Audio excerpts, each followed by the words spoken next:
asked my Jeriel, students, sino pinakamaganda who is sa the most classroom? beautiful girl in the classroom in their eyes? Sinong pinakamaganda sa classroom? Si? Si? Si Jed. Okay. Oh, Noah, sinong pinakamaganda sa classroom? Si Jed. Si Jed. Okay. Si Justin, sinong pinakamaganda sa classroom? Sa classroom, ma'am. Dito lang. Dito kabila. lang, dito lang. Dito lang. Jewel, ma'am. Si Jewel.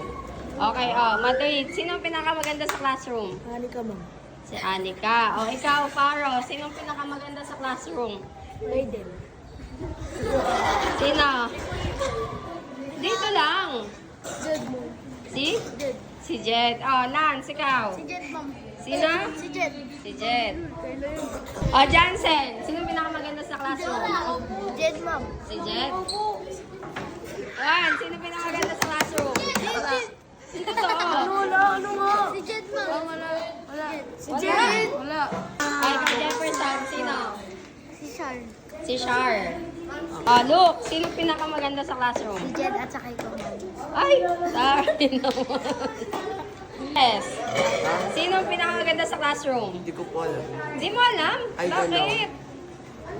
Ayaw ko mag-crush kasi kung... Hindi yun crush. I mean, is, ayaw ko mag-jowa kasi gagastos lang pera eh.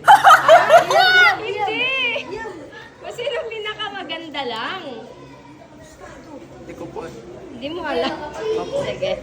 Ikaw, Joshua, sino pinakamaganda sa classroom? Mary. Si? Mary. Si Mary Denise. Okay.